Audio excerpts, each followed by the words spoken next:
Ni ada lampu ni. Okay guys, aku dah agak mesti ada yang tanya. Brother ni tanya pasal switch pula. Kalau lampu speaker FR dia ada lampu nak sambung dekat mana?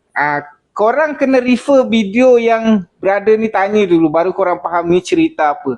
Okay, kalau korang ada FR speaker, katakanlah ini kita punya FR speaker. Ni ada lampu ni. Aku tak ada lukis guys. Ini speaker korang FR. Aku bagi FR lah. Lepas tu ini korang punya Android player. Ini Android player korang. Android player. So macam mana nak sambungkan lampu? Aku dah tunjuk kan macam mana. Ni ada wire positif. Ni ada satu wire positif, satu wire negatif. Ni wire positif. Kat sini pula macam aku cakap dalam video tu, cari yang warna oranye. Warna oranye dia tulis ILL. So akan ada satu wire dekat situ. So itu positif juga. Korang kena sambung kat situ. So sekarang ni oranye, ini positif. Yang ni negatif. Negatif ni kita sambung dekat grounding lah. Ini grounding. Grounding ni wire hitam. Sorry guys, aku tak sempat lah. Nak dekat raya dah ni, sibuk lah ni. So aku tunjuk macam ni je. Harap korang faham lah. So daripada speaker punya wire yang positif dengan negatif ni, dia ada positif satu kan, yang warna merah ni kan. Okay, merah ni, sini kau letak satu switch. Dulu kan kita ada belajar. So wire merah ni sambung ke switch. Ni switch lah. Kau cari yang switch 2 pin tu. Switch. Switch 2 pin tu. Wire merah ni sambung ke pin pertama. Lepas tu satu lagi wire keluar.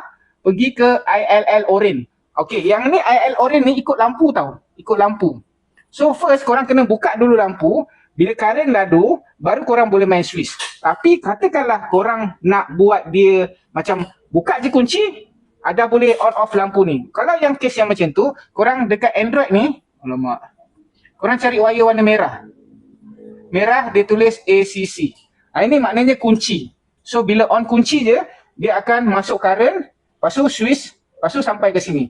So itu bergantung kepada korang lah. Kalau tanya aku, untuk selamat, paling selamat, kadang-kadang kita takut terlupa nak off adalah daripada merah ACC kunci ni lah. Maknanya bila korang cabut je kunci, memang dia automatik dah off dah. Yang lampu ni ada kelemahan je. Kalau kau terlupa nak switch lampu tu, walaupun kau dah tarik kunci, masih lagi current lalu. Nanti bateri korang weak. So ini je sebenarnya. Ini switch merah sambung ke switch yang pertama yang ada dua kaki punya. Satu lagi pergi ke orange ILL, bergantung pada korang, ataupun korang nak masuk ke merah ACC warna kuning ataupun biru pun boleh. Biru ni antena. Pun boleh juga.